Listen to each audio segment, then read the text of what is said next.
ইরানের 3টি পারমাণবিক স্থাপনায় মার্কিন হামলা, ট্রুথ সোশ্যালে যুক্তরাষ্ট্রের প্রেসিডেন্ট ডোনাল্ড ট্রাম্পের পোস্ট। গ্রাহকের বিপুল অর্থ হাতিয়ে নিচ্ছে ভুইফোর আবাসন কোম্পানি সোনার বাংলা গ্রিন সিটি, স্থানীয়দের জমি জোরপূর্বক দখল। লালমনিরহাটের দোরাকুটি বামেনের বাসার সড়ক মৃত্যুফাঁদ, সংস্কার না করায় খানাখন্দে ভরা, ব্যাহত যান চলাচল, ঘটছে দুর্ঘটনা। লিফট না থাকায় নির্মাণের 1 বছরও চালু হয়নি পিরোজপুর 250 শয্যার আধুনিক হাসপাতাল, স্বাস্থ্যসেবা বঞ্চিত রোগীরা। জুলাই অভ্যুত্থানে আন্দোলনের কারণে রাজশাহী শিক্ষা বোর্ডের এইচএসসি পরীক্ষার্থীদের প্রস্তুতিতে ঘাটতি, কমেছে সেই পরীক্ষার্থী। এবং শ্রীলঙ্কার বিপক্ষে সিরিজের প্রথম টেস্ট ড্র করল বাংলাদেশ, রেকর্ড গড়া 2 ইনিংসে সেঞ্চুরি করে ম্যাচ সেরা অধিনায়ক শান্ত। দেখছিলেন শিরোনাম সংবাদ, সকালের সঙ্গে আছি আমি আয়েশা বুবলি। শুরুতেই ইরান ইসরায়েল যুদ্ধ প্রসঙ্গ।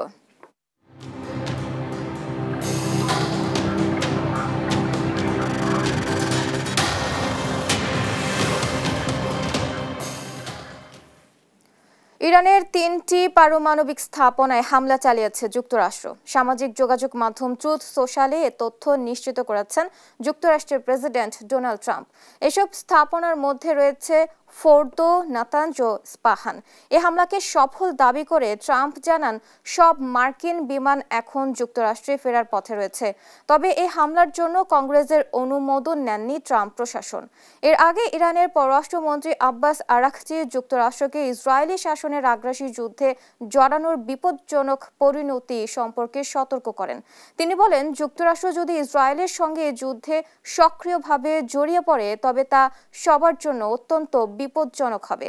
গেল 18 জুন এক টেলিভিশন ভাষণে ইরানের সর্বোচ্চ ধর্মীয় নেতা আয়াতুল্লাহ আলী খামেনিও যুক্তরাষ্ট্রকে হুঁশিয়ারি করে বলেন, ইরানের বিরুদ্ধে সামরিক পদক্ষেপ নিলে যুক্তরাষ্ট্র অপূরণীয় ক্ষতির মুখে পড়বে।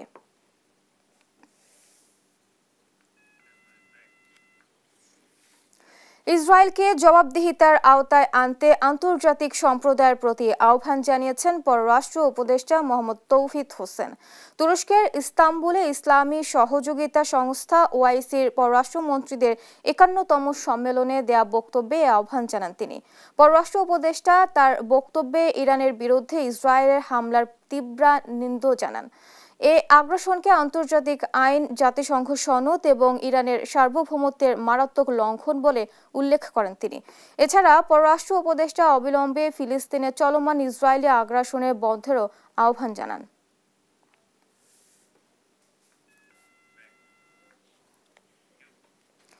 সোনার বাংলা গ্রিন সিটি চটকদার নাম ও সাইনবোর্ডে এক ভুইফোর আবাসন কোম্পানি।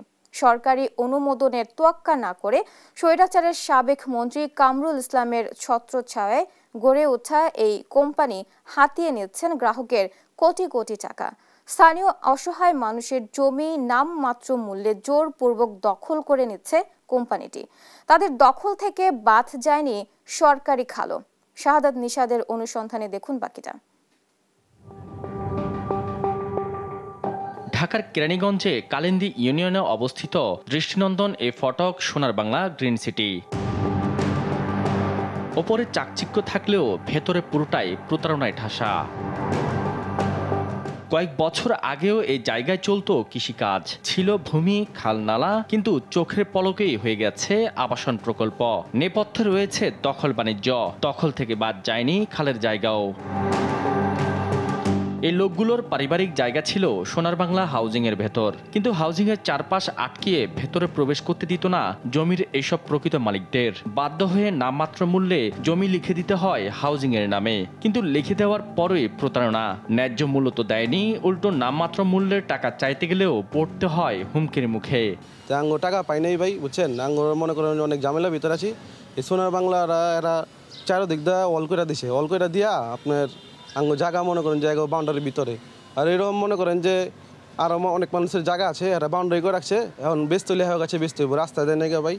এখন মনে করেন যে আমরা টাকা পাইতেছি না, আঙ্গুর ন্যায্য টাকাটা পাইতেছি না। মাস খানিকের মধ্যে টাকা দিয়ে দেবে, কিন্তু এখন আর দিচ্ছে না টাকাটা।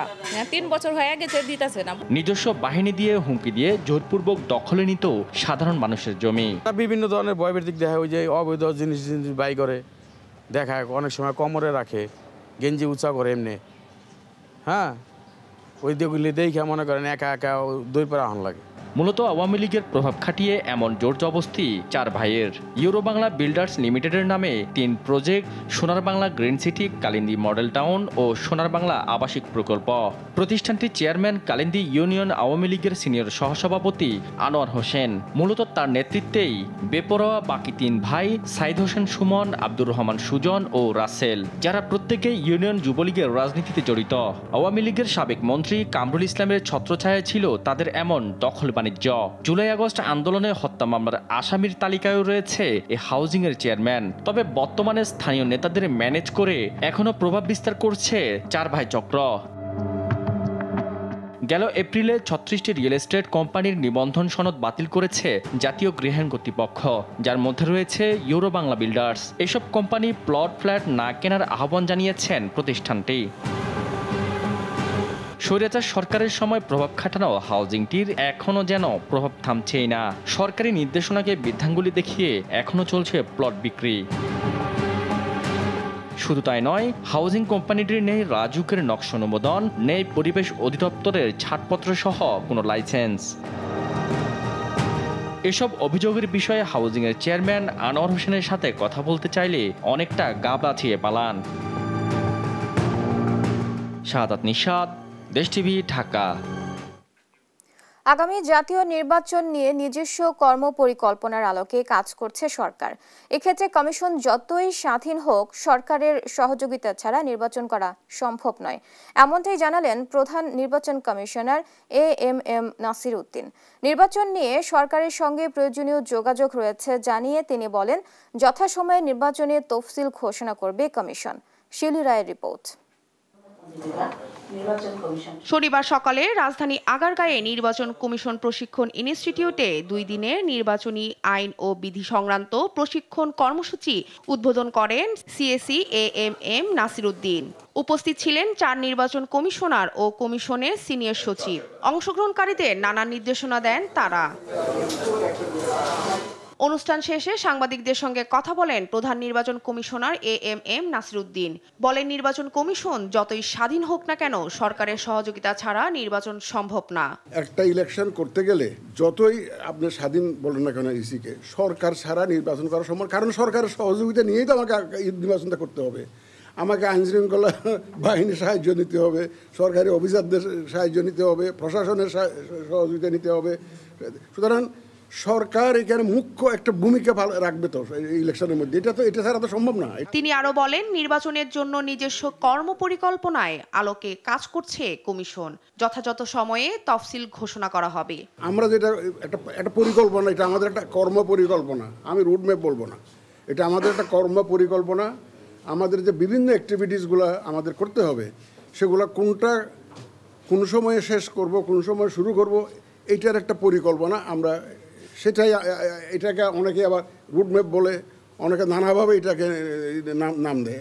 আমি রুটম্যাপ বলছি না, এটা আমরা আমাদের একটা কর্ম পরিকল্পনা করছি। আপনারা ইলেকশনের ব্যাপারে যদি তারিখের ব্যাপারে যদি বলতে চান, যদি ডেটের ব্যাপারে, এটা আপনারা যথাসময়ে জানতে পারবেন। আমরা যথাসময়ে শিডিউল ঘোষণা করবো, তখন জানতে পারবেন ইনশাআল্লাহ। আসন্ন নির্বাচন সুষ্ঠু, নিরপেক্ষ ও গ্রহণযোগ্য করতে নির্বাচন কমিশন বদ্ধপরিকর। শিউলি রায়, দেশ টিভি, ঢাকা। সুষ্ঠু নির্বাচন দিয়ে জনগণের সরকারের হাতে দায়িত্ব হস্তান্তরের পরিস্থিতি তৈরি করতে অন্তর্বর্তী সরকার চেষ্টা করছে বলে জানিয়েছেন মৎস্য ও প্রাণী সম্পদ উপদেষ্টা ফরিদা আক্তার। বলেন, নির্বাচনের যে ডেডলাইন দেওয়া হয়েছে তার মধ্যেই নির্বাচন আয়োজন হবে। শনিবার সকালে ময়মনসিংহ মৎস্য গবেষণা ইনস্টিটিউটে বার্ষিক গবেষণা পর্যালোচনা ও পরিকল্পনা প্রণয়ন কর্মশালায় সাংবাদিকদের প্রশ্নের জবাবে তিনি এই কথা বলেন। এ সময় নিরাপদ ফিড নিশ্চিত করা গেলে অনিরাপদ মাছের সংখ্যা কমে যাবে, সেজন্য মৎস্য অধিদপ্তর কাজ করে যাচ্ছে বলেও জানান উপদেষ্টা।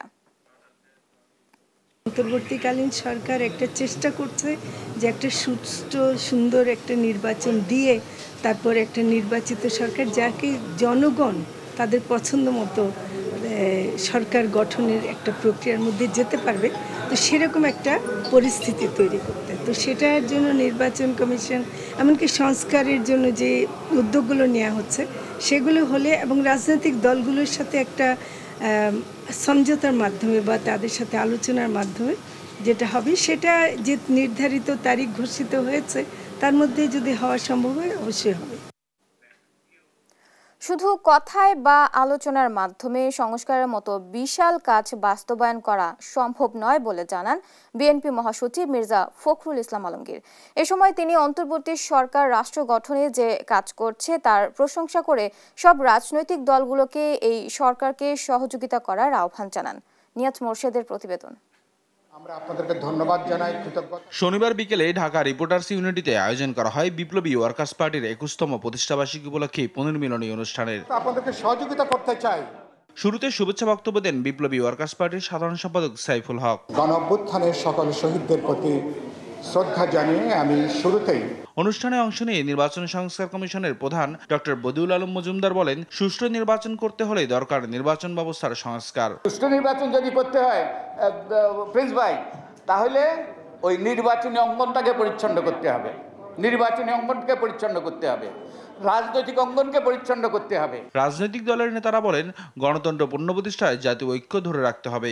আগামী দিনে নির্বাচনের পরে যে সরকার হবে এটা বিএনপির একটা সরকার হবে না, এটা জাতীয় সরকার হবে। সরকার গঠন করার জন্য আমাদের সবাইকে ঐক্যবদ্ধ হতে হবে।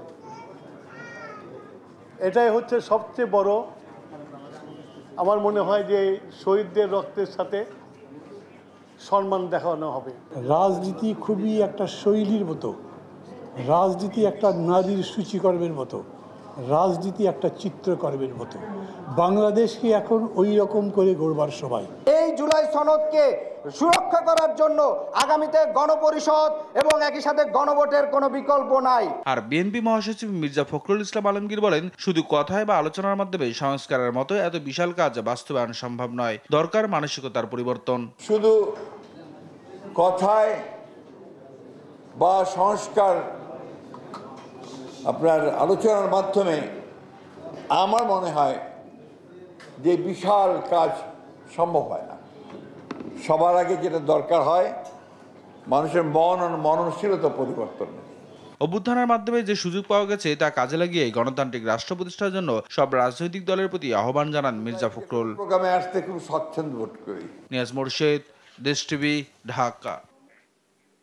সংস্কার ছাড়া নির্বাচন গ্রহণযোগ্য হবে না বলে মন্তব্য করেছেন জামায়াতে ইসলামের সেক্রেটারি জেনারেল অধ্যাপক মিয়া গোলাম পরওয়ার। শনিবার যশোর জেলা শিল্পকলা একাডেমি মিলনায়তনে রুকন শিক্ষা শিবিরে এই কথা বলেন তিনি। মীমাংসিত ইস্যুকে সামনে এনে জাতিকে বিভক্তকারীকে আগামী নির্বাচনে পরাজিত করতে নেতাকর্মীদের আহ্বান জানান জামায়াত সেক্রেটারি। এদিকে বরিশাল জেলা আইনজীবী সমিতি ভবনে এক সমাবেশে জামায়াতে ইসলামের নায়েবে আমির ডাক্তার সৈয়দ আব্দুল্লাহ মোহাম্মদ তাহের বলেন, কেউ যদি আবার ভোটারবিহীন নির্বাচনের দিকে আগায় তাহলে তাদের পরিণতি অতীতের মতোই হবে। ষড়যন্ত্রমূলক কোনো নির্বাচন দেশবাসী মেনে নেবে না বলেও হুঁশিয়ারি দেন তিনি। সবচেয়ে গুরুত্বপূর্ণ সাবজেক্ট হচ্ছে একটি সুষ্ঠু, সুস্থ, অংশগ্রহণমূলক এবং গ্রহণযোগ্য নির্বাচন করা।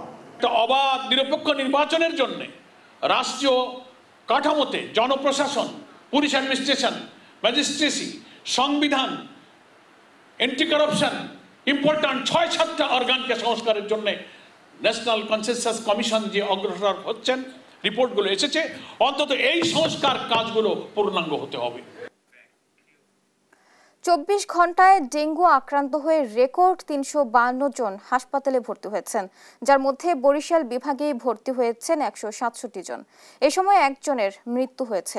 চলতি বছর হাসপাতালে ভর্তি ৭,৫০০ রোগীর প্রায় অর্ধেকই বরিশাল বিভাগের। এ অবস্থায় ব্যক্তিগত সচেতনতায় মশার বংশ বিস্তার রোধের বিকল্প দেখছেন না বিশেষজ্ঞরা। হাসান আল মাহমুদের রিপোর্ট। বর্ষার শুরুতেই প্রতিদিনই লাফিয়ে বাড়ছে ডেঙ্গুর প্রকোপ। গেল মাসের দ্বিগুণ রোগী হাসপাতালে ভর্তি হয়েছে চলতি মাসের প্রথম ২০ দিনেই। সারা দেশে হাসপাতালে ভর্তি ৭,৪০০ জনের প্রায় অর্ধেকই বরিশাল বিভাগের। গেল ২৪ ঘন্টায় বিভাগটিতে ডেঙ্গু আক্রান্ত হয়ে হাসপাতালে ভর্তি হয় ১৬৭ জন। বর্তমানে শুধু বরগুনাতেই হাসপাতালে ভর্তি 221 জন। এসব রোগীর চাপ সামলাতে হিমশিম খাচ্ছে বিভাগের হাসপাতালগুলো। রোগী তো মানে একটা লিমিট থাকে, এটা আসলে লিমিটের অনেক বেশি ক্রস করে গেছে।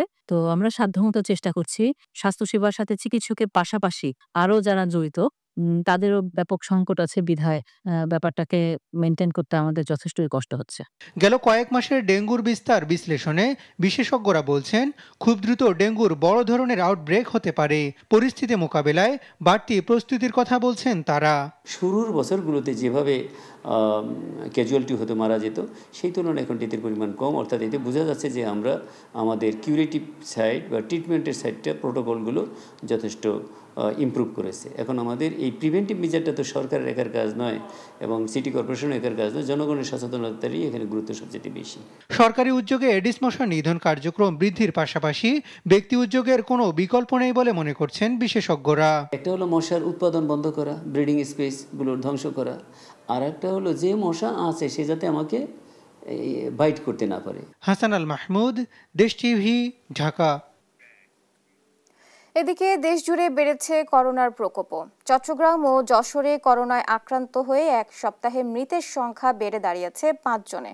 শুক্রবার চট্টগ্রাম জেনারেল হাসপাতালের আইসিইউতে চিকিৎসাধীন ফজিতালুন্নেসা নামে এক নারীর মৃত্যু হয়েছে। নিহত ব্যক্তি নগরীর বাকলিয়ার বাসিন্দা ছিলেন। এ নিয়ে এক সপ্তাহে চট্টগ্রামে কোভিডে 2 জনের মৃত্যু হলো। একই দিনে যশোরে সাবিলা খাতুন নামে 55 বছর বয়সী এক নারীর মৃত্যু হয়। তিনি যশোর জেনারেল হাসপাতালের করোনা ইউনিটে চিকিৎসাধীন ছিলেন। এ নিয়ে মাত্র 48 ঘন্টার ব্যবধানে যশোরে কোভিডে প্রাণ হারালো 3 জন। সরকার কর্তৃক যে কিট সরবরাহ করা হয় সেই কিটটি পেলেই আমরা তাৎক্ষণিকভাবে আমাদের টেস্টিং কার্যক্রম আবার শুরু করব। অ্যাকচুয়াল যে সিনারিও সেটা আমরা পাচ্ছি না এই কারণে যে আমাদের আসলে কিটস নাই। 5 দফা দাবির দৃশ্যমান কোনো অগ্রগতি না হলে হল না ছাড়ার ঘোষণা দিয়েছেন ঢাকা মেডিকেল কলেজের আন্দোলনরত শিক্ষার্থীরা। শনিবার সন্ধ্যায় ঢাকা মেডিকেল কর্তৃপক্ষের অনির্দিষ্টকালের জন্য ক্যাম্পাস বন্ধ ঘোষণা ও 22 জুন দুপুর 12টার মধ্যে সব শিক্ষার্থীকে হল ত্যাগের নির্দেশের প্রেক্ষিতে শিক্ষার্থীরা এই ঘোষণা দেন। তারা পাল্টা ঘোষণা দিয়েছেন কলেজ প্রশাসনের একতরফা সিদ্ধান্তের প্রতিবাদে কর্মসূচি চালিয়ে যাবেন এবং হল ত্যাগ করবেন না। এর আগে সকাল থেকে 5 দফা দাবিতে অবস্থান কর্মসূচি ও মিছিল করেন শিক্ষার্থীরা। শিক্ষার্থীদের অভিযোগ, ঢাকা মেডিকেল কলেজের পুরানো একাডেমিক ভবন, ডাক্তার ফজলে রাব্বি ছাত্রাবাস এবং ডাক্তার আলিম চৌধুরী ছাত্রী নিবাস অতি প্রাচীন ও ঝুঁকিপূর্ণ স্থাপনা। এসব ভবন পাঠদান ও বসবাসের সম্পূর্ণ অনুপযুক্ত হওয়া সত্ত্বেও এখনও ব্যবহৃত হচ্ছে। আগামী জুলাই আগস্টে মূল্যস্ফীতি কমে আসবে বলে আশা জানিয়েছেন জ্বালানি উপদেষ্টা ফাউজুল কবির খান। জানান, অর্থনীতি একটা খাদের মধ্যে ছিল, সেখান থেকে ট্র্যাকে ফেরানোর লক্ষ্যে বাজেট দেয়া হয়েছে। শনিবার সকালে অর্থনীতি সমিতি আয়োজিত প্রস্তাবিত বাজেট নিয়ে আলোচনায় এসব বলেন তিনি। আর বক্তারা জানান, সাংবিধানিক প্রতিষ্ঠানগুলো সব সময় মুষ্টিমেয় মানুষের জন্য কাজ করে। অন্তর্বর্তী সরকারকে এসব প্রতিষ্ঠান জনকল্যাণমুখী করতে হবে। তৌফিক মাহমুদ মুন্নার রিপোর্ট। 2025-26 অর্থ বছরের জন্য 7,89,999 কোটি টাকার বাজেট দিয়েছেন অর্থ উপদেষ্টা ডক্টর সালেহউদ্দিন আহমেদ। তার মতে দেশের 55তম নতুন বাজেটে কর্মসংস্থান সৃষ্টি, মুদ্রাস্ফীতি হ্রাস ও ব্যবসা বাণিজ্য সহজীকরণ এবং আর্থিক শৃঙ্খলার পাশাপাশি অর্থনীতি পুনরুদ্ধারের মতো গুরুত্বপূর্ণ বিষয়ে গুরুত্ব দেওয়া হয়েছে। আমাদের এবারের বাজেট কিছুটা ব্যতিক্রমধর্মী। শনিবার সকালে সিডাপ মিলনায়তনে বাজেট বিতর্ক, প্রসঙ্গ অনুষঙ্গ শীর্ষক আলোচনার আয়োজন করে বাংলাদেশ অর্থনীতি সমিতি। বক্তারা বলেন, সামাজিক শৃঙ্খলা ও স্থিতিশীলতা ছাড়া কোনো ব্যবসায়ী বিনিয়োগের ঝুঁকি নেবেন না। একটা মানুষ যদি তার উদ্যম উদ্যোগে সদ্ব্যবহার করতে যায়, সে কি দান দিতে যাবে সেখানে? তাহলে আপনাকে প্রথমে সামাজিক মূল্যায়ন করতে হবে। সামাজিক শৃঙ্খলার মাধ্যমে সামাজিক মূল্যায়ন করতে হবে। সামাজিক মূলধন ছাড়া কোনো বিনিয়োগকারী কখনো আর্থিক মূলধন বিনিয়োগ করবে না। কারণটা হলো যান বাঁচানো খরচ। তারপরে আপনি আমাদের বিচার ব্যবস্থা ধরেন, কোনো লোক বলতে পারবেন যে কোনো একটা বিচার চাইতে কি আপনি 20 বছরে ওখান থেকে বাইরে আসতে পারবেন? জ্বালানি উপদেষ্টা ফাউজুল কবির খানের মতে দেশের অপচয়ের কোনো পরিসীমা নেই। দেশের আমলা রাজনীতি কেউই দুর্নীতি বন্ধ হোক তা চায় না। এই যে ধরেন 9 মাস হলো এই যে অন্তর্বর্তীকালীন সরকারে আছি, একটা জিনিসের ব্যাপারে আমি একটা জাতীয় ঐক্যমত্য দেখতে পেয়েছি, সেটা হচ্ছে দুর্নীতির বিষয়ে জাতীয় ঐক্যমত্য। সবাই দুর্নীতি করতে চায়, কেউ কিন্তু বাদ নেই। রাজনীতিবিদ, আমলা, অধ্যাপক কেউ বাদ নেই। এই যে মূল্যস্ফীতি নিয়ন্ত্রণের যে আমরা মনে করি যে এটা সঠিক পথে এগোচ্ছে এবং আমরা আশা করি যে জুলাই মাস নাগাদ, জুলাই আগস্ট মাস নাগাদ এটাতে একটা সিগনিফিক্যান্ট ড্রপ আমরা দেখতে পাবো। নিজস্ব গ্যাসের মজুদ কমে আসায় আমদানি করা এলএনজি নির্ভরতা বাড়ছে জানিয়ে উপদেষ্টা বলেন, আগামী জুলাই আগস্টে আরও মূল্যস্ফীতি কমে আসবে। তৌফিক মাহমুদ মুন্না, দেশ টিভি, ঢাকা। শনিবার গভীর রাতে রাজধানীর হাজারীবাগে ভয়াবহ আগুন লাগার ঘটনা ঘটেছে। খবর পেয়ে মোহাম্মদপুর ও হাজারীবাগ ফায়ার স্টেশনের 4টি ইউনিট ঘটনাস্থলে পৌঁছে রাত 3টার দিকে আগুন নিয়ন্ত্রণে আনে। তবে এই ঘটনায় কেউ হতাহত হয়নি। তাৎক্ষণিকভাবে আগুন লাগার কারণ জানাতে পারেনি ফায়ার সার্ভিসের কর্মকর্তারা। মোহাম্মদ কামরুজ্জামানের ক্যামেরায় আরও জানাচ্ছেন এনআই নাহিদ। মধ্যরাতে রাজধানীর হাজারীবাগের ট্যানারির গলিতে ভয়াবহ অগ্নিকাণ্ড। হাজারীবাগ মোড়ের আনোয়ার ট্যানারির পাশের গলিতে একটি টিনশেড গোডাউনে এই অগ্নিকাণ্ডের ঘটনা ঘটে। গোডাউনটিতে খেলনা তৈরির সরঞ্জাম, চামড়াসহ আরও কিছু পণ্য মজুত করা ছিল। আগুন লাগার খবর পেয়ে ঘটনাস্থলে পৌঁছায় হাজারীবাগ ফায়ার সার্ভিসের 2টি ইউনিট। পরে তাদের সঙ্গে যোগ দেয় মোহাম্মদপুরের আরও 2টি ইউনিট। ফায়ার সার্ভিস স্টেশনের 4টি ইউনিট রাত 3টার দিকে আগুন নিয়ন্ত্রণে আনে। হঠাৎ আগুন জ্বলতে দেখেন স্থানীয়রা। আমার প্রায় আপনার এলো 8 থেকে 9 লাখ টাকা চামড়া ছিল। আমি যখন আসছি একটা আমার কাছে ফোন আসছে, তখন দেখছি আমার গোডাউনের ভিতরে দাম করে আগুন জ্বলতেছে। আমি দেখছি যে ওয়াল থেকে আগুনটা আসতেছে, আসার পরে আমি মালটা ধরবো, এমন সময় দেখি ধাউ করে আগুন ধরে আমার পুরোটা মিনিটের ভিতরে আগুন সব হয়ে গেছে। প্রায় 2 ঘন্টার চেষ্টায় আগুন নিয়ন্ত্রণে আসে বলে জানান হাজারীবাগ ফায়ার সার্ভিসের এ কর্মকর্তা। আমরা এসে মূলত বড় আগুন দেখে আমরা কন্ট্রোলের মাধ্যমে আমরা সহযোগিতা চাই এবং মোহাম্মদপুর ফায়ার স্টেশন থেকে আরও 2টি ইউনিট আর আমাদের 2টি ইউনিট মোট 4টি ইউনিট মিলে আমরা আসলে আপ্রাণ চেষ্টা করি। আমরা 2:58 মিনিটের সময় আগুনটাকে নিয়ন্ত্রণে নিয়ে আসি। আগুনের সূত্রপাত ও ক্ষয়ক্ষতি সম্পর্কে তদন্তের পর জানানো হবে বলে জানান হাজারীবাগ ফায়ার সার্ভিসের senior station master. NI Nahid, দেশ টিভি, ঢাকা। রাতে রাজধানীর বিজয় সরণিতে চেকপোস্ট বসিয়ে র্যাব ও পুলিশ যৌথ তল্লাশি চালিয়ে বেশ কয়েকজনের বিরুদ্ধে শাস্তিমূলক ব্যবস্থা নিয়েছে। শনিবার রাতে এ তল্লাশি কার্যক্রম পরিচালনা করা হয়। এ সময় মোটরসাইকেল, সিএনজি, মিনি ট্রাক সহ বিভিন্ন যানবাহনের প্রয়োজনীয় কাগজপত্র যাচাই বাছাই করা হয়। হেলমেট ও প্রয়োজনীয় কাগজপত্র না থাকায় 10টি মামলা ও 15,000 টাকা মামলা করে যৌথ বাহিনী। আইনশৃঙ্খলা পরিস্থিতি স্বাভাবিক রাখতে এমন তল্লাশি কার্যক্রম চলমান থাকবে বলে জানিয়েছে যৌথ বাহিনীর সদস্যরা। এতে সাধারণ মানুষ সন্তোষ জানান। আমাদের মতন মানুষ বা আমাদেরই মতন কিছু মানুষের জন্য সাধারণ মানুষের ঘুম হয়রানি হচ্ছে, এই কারণে ওনারা প্রোটেকশনের জন্য এই জায়গায় ওনাদের ডিউটিটা পালন করতেছে। অভিযান আমার কাছে ভালো লাগে। অভিযান হলে আমাদের চলাফেরার জন্য আমরা স্বাচ্ছন্দ্য বোধ মনে করি। ভাইয়ার একটু বললো যে আমার একটু মাথায় বাতাস লাগছে, সারাদিন একটু সমস্যা, আমি হেলমেটটা না করি। আমি ভাবলাম যে রাত্রেবেলা 12টা বাজে, তো সেক্ষেত্রে আমরা কোনো সময় হেলমেট ছাড়া যাত্রী নেই না। তো এখন তো আসলে ভাগ্য খারাপ। লালমনিরহাটের দুরাকুটি থেকে আদিতমারির বামনের বাসা পর্যন্ত সড়কটি যেন মৃত্যু ফাঁদ। বছরের পর বছর সংস্কার না হওয়ায় পুরনো রাস্তায় সৃষ্টি হয়েছে অসংখ্য গর্ত আর খানাখন্দ। এতে যেমন ব্যাহত হচ্ছে যান চলাচল, তেমনই ঘটছে দুর্ঘটনা। এই পথেই প্রতিদিন চলাচল করছেন হাতীবান্ধা, কালীগঞ্জ ও আদিতমারির হাজারো মানুষ। বহুবার সংস্কারের আশ্বাস মিললেও দৃশ্যমান কোনো উদ্যোগ দেখা যায়নি। সহকর্মী জামাল বাদশার পাঠানো তথ্য ও ছবিতে জানাচ্ছেন অঙ্কন চৌধুরী। দুরাকুটি থেকে বামনের বাসা পর্যন্ত সড়কটি দীর্ঘদিন সংস্কার না করায় এখন প্রায় অচল। অসংখ্য গর্তে ভরা রাস্তায় গাড়ি চালানো যেমন কষ্টকর তেমনই ঝুঁকিপূর্ণ। প্রতিদিন এই দুর্ভোগ পাড়ি দিয়ে চলাচল করছেন আদিতমারি, কালীগঞ্জ ও হাতীবান্ধা উপজেলার অসংখ্য মানুষ। দইখাওয়া ও চাপারহাট থেকে প্রতিদিন এই ভাঙ্গাচোরা সড়ক দিয়েই চলে ঢাকাগামী 1 ডজন বাস, শত শত ট্রাক, হাজারো মোটরসাইকেল, রিকশা ও ভ্যান। রাস্তায় গর্ত আর খানাখন্দ থাকায় মাঝে মধ্যে উল্টে যাচ্ছে যানবাহন, আহত হচ্ছেন চালক ও যাত্রীরা। এই রাস্তাটা দীর্ঘদিন থেকে একদম অচল হয়ে আছে। রাস্তাটা কোনো সরকারি মেরামত করে না। এই এলাকাবাসী খুব কষ্টে আছে রাস্তাটা নিয়ে। রাস্তা খুব ঝুঁকিপূর্ণ, যাত্রী নিয়ে যাওয়া যে সমস্যা, রাস্তা ভাঙ্গা ভাই।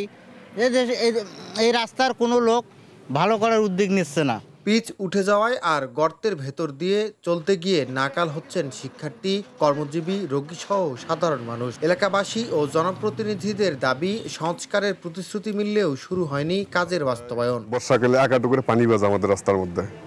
আমরা একটা মানুষ যে হাঁটার পর্যন্ত রাস্তা আমাদের পরিবেশ থাকে না। রাস্তাটা অনেক ভাঙা, এর কারণে আমাদের যাতায়াতে অনেক সমস্যা হয়। সড়কটি rural transportation improvement project RTIP follow-up প্রকল্পের অন্তর্ভুক্ত হলেও এখনও অনুমোদন মেলেনি। তবে ধাপে ধাপে সংস্কারের আশ্বাস দিয়েছেন LGD লালমনিরহাটের নির্বাহী প্রকৌশলী। এটা প্রকল্প এখন পর্যন্ত DPP পাস না হয় কাজটা আমরা করতে পারতেছি না, কিন্তু যেহেতু অনেক জায়গায় একটু খানাখন্দকের সৃষ্টি হয়েছে, আমরা এই সামনে অর্থ বছরেই কিছু অংশ আমরা এটা রিপেয়ারের জন্য উদ্যোগ নেব। দুরাকুটি থেকে বামনের বাসা পর্যন্ত এই সড়কটি দীর্ঘদিন সংস্কার না হওয়ার কারণে সৃষ্টি হয়েছে নানা ধরনের খানাখন্দ। ঝুঁকি নিয়ে চলছে এই অঞ্চলের প্রায় 10 লাখ মানুষ। একাধিকবার জনপ্রতিনিধি এবং LGD থেকে আশ্বাস মিললেও কার্যকরী পদক্ষেপ দেখেনি এলাকাবাসী। তবে আর কোনো আশ্বাস চায় না এই অঞ্চলের মানুষ। দ্রুতই রাস্তাটি সংস্কার করে চলাচলের উপযোগী করার দাবি জানিয়েছেন তারা। জামাল বাদশা, দেশ টিভি, লালমনিরহাট। পিরোজপুর 250 শয্যার আধুনিক হাসপাতালটি নির্মাণ কাজ শেষ হওয়ার 1 বছর পেরিয়ে গেলেও এখনও চালু হয়নি লিফট না থাকায়। এ কারণে জেলার লাখো মানুষ কাঙ্ক্ষিত স্বাস্থ্যসেবা থেকে বঞ্চিত হচ্ছেন। এদিকে গণপূর্ত বিভাগ জানায়, লিফটের মূল্য বৃদ্ধির কারণে বারবার দরপত্র আহ্বান করেও ঠিকাদার পাওয়া যায়নি। জালিশ মাহমুদের তথ্য ও ছবিতে জানাচ্ছেন আব্দুল্লাল মারুফ। পিরোজপুর জেলা সদর হাসপাতালটি 100 শয্যার হলেও রোগী ভর্তি থাকে 2 থেকে 3 গুণ বেশি। অনেক রোগীকে ঠাঁই নিতে হয় মেঝে ও বারান্দায়। প্রতিদিন গড়ে 5 শতাধিক রোগী চিকিৎসা নিতে এই হাসপাতালে আসেন, কিন্তু শয্যার অভাবে প্রাথমিক চিকিৎসা নিয়েই তাদের বরিশাল, খুলনা কিংবা ঢাকায় রেফার করে দেওয়া হয়। 2017 সালে 250 শয্যার আধুনিক হাসপাতাল নির্মাণের ঘোষণা দেওয়া হয় এবং টেন্ডার আহ্বান করে শুরু হয় 7 তলা বিশিষ্ট ভবন নির্মাণের কাজ। পরে ভবনটি আরও 2 তলা বাড়িয়ে 9 তলায় উন্নীত করা হয়। করোনা মহামারীর কারণে 2020 সালে শেষ হওয়ার কথা থাকলেও কাজ শেষ হয় 2024 সালের ডিসেম্বর মাসে। তবে লিফট স্থাপন এবং বিদ্যুৎ সংযোগের অভাবে এখনো ভবনটি হস্তান্তর করা সম্ভব হয়নি।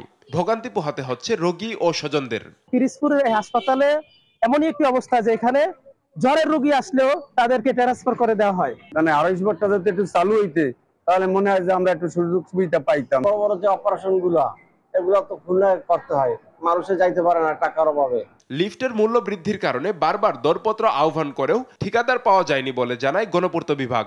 এদিকে লিফট স্থাপন করা হলেই নতুন ভবনটি চালু করা সম্ভব হবে বলে জানায় সিভিল সার্জন। প্রকল্পে যে 4টি লিফট ধরা ছিল, ডিপিপিতে বৈশ্বিক যে ডলারের মূল্য বৃদ্ধি হয়েছে এবং লিফটের মূল্য বৃদ্ধির কারণে বারবার দরপত্র আহ্বান করার পরও কোনো ঠিকাদার পাওয়া যায়নি। লিফটের ব্যবস্থা যদি হয়ে যায় তাহলে আমরা সাথে সাথেই আমরা হাসপাতালকে বুঝিয়ে নেব এবং পিরোজপুর জেলার বাসী যাতে সর্বোচ্চ পর্যায়ে আমরা সেবা দিতে পারি সে ব্যাপারে আমরা উৎসাহী হব। সব প্রতিবন্ধকতা পেরিয়ে দ্রুত হাসপাতালের নতুন ভবনটি চালুর দাবি স্থানীয়দের। নিউজ ডেস্ক, দেশ টিভি। আগামী 26 জুন থেকে শুরু হচ্ছে উচ্চ মাধ্যমিক পরীক্ষা। জুলাই অভ্যুত্থানে আন্দোলনের কারণে শিক্ষার্থীদের প্রস্তুতিতে আছে ঘাটতি। গত বছরের তুলনায় কমেছে পরীক্ষার্থী। তবে সব ছাপিয়ে রাজশাহী শিক্ষা বোর্ডের শিক্ষার্থীরা ভালো পরীক্ষা দেবে এমনটা মনে করছেন অধ্যক্ষ ও শিক্ষা বোর্ডের চেয়ারম্যান। কাজী শাহেদের প্রতিবেদন। গত বছরের জুলাইয়ে ছাত্র জনতার আন্দোলনে শিক্ষা প্রতিষ্ঠান বন্ধের কবলে পড়েছিল। আন্দোলনের সামনের সারিতে থাকা শিক্ষার্থীদের একটা বড় অংশ বসছে এবারের এইচএসসি পরীক্ষায়। আন্দোলন ও পরবর্তীতে ট্রাফিক নিয়ন্ত্রণ সহ শিক্ষাঙ্গন বন্ধ ও নানান অস্থিরতায় পড়াশোনায় অনেকটা ব্যাঘাত ঘটে শিক্ষার্থীদের। এজন্য ভালোভাবে প্রস্তুতি নিতে পারেননি এইচএসসি পরীক্ষার্থীরা। রাজশাহী শিক্ষা বোর্ডে এবার 755 প্রতিষ্ঠান থেকে 1,33,000-এর বেশি শিক্ষার্থী পরীক্ষায় অংশ নেবে। এর মধ্যে ছাত্রী 64,553 ও ছাত্র 68,960 জন। প্রস্তুতি ঘাটতি নিয়েই পরীক্ষায় বসছে তারা। আন্দোলন হয়েছে, তারপরে বন্যা হয়েছে, এই সময়গুলোতে স্কুল কলেজ প্রাইভেট সবই বন্ধ ছিল এবং এর কারণে কিছুটা গ্যাপ গেছে। আশা করতেছি পরীক্ষায় ভালো ফলাফল করব, জিপিএ 5 আশা করতেছি। আমাদের পরীক্ষা 26 তারিখে, জুন মাসের 26 তারিখে সবাই আমাদের জন্য দোয়া করবেন, ওদের জন্য পরীক্ষা ভালো রেজাল্ট করতে পারি। কমপক্ষে 2 মাস পরীক্ষা পেছানোর দাবি নিয়ে মাঠে নেমেছিলেন শিক্ষার্থীদের একটা অংশ। শিক্ষকরা বলছেন এবারের পরীক্ষার্থীদের প্রস্তুতি ঘাটতি প্রভাব ফেলতে পারে ফলাফলে। 5 আগস্টের পর থেকে এই যে একটা পড়াশোনার যে একটা মনোভাব, সেটাও ছাত্রদের ক্লিয়ার ছিল না। সহানুভূতি শহীদ খাতাটা একটা মূল্যায়ন করলেই আমার মনে হয় এর সমস্যার সমাধান হয়ে যাবে। সংগ্রামের সময় লেখাপড়া ঘাটতি, পরবর্তীতে দীর্ঘদিন কলেজ বন্ধ ছিল। তবে যে জেনারেশন একটা দেশে এত বড় আন্দোলন করতে পারে, তারা আমার আশা করি যে তারা রেজাল্ট ভালো করবে। শিক্ষা বোর্ডের চেয়ারম্যান বলছেন 26 জুন থেকেই পরীক্ষা শুরু হবে। শিক্ষা বোর্ড সব প্রস্তুতিও সম্পন্ন করেছে। কোভিড বা তাদের পড়াশোনার প্রস্তুতি বা এসব নিয়ে আশা করেছিল যে তাদের পরীক্ষাটা আর একটু পিছিয়ে যাবে, কিন্তু পিছিয়ে যাওয়ার মতো স্বাস্থ্যগত সমস্যা এখনও সেরকম দৃশ্যমান হয়নি বলেই সরকারের কাছে প্রতীয়মান। এদিকে গেল বছরের তুলনায় এবার এইচএসসি পরীক্ষার্থী কমেছে 3,571 জন। গত বছর পরীক্ষার্থী ছিল 1,37,184 জন। কাজী শাহেদ, দেশ টিভি, রাজশাহী।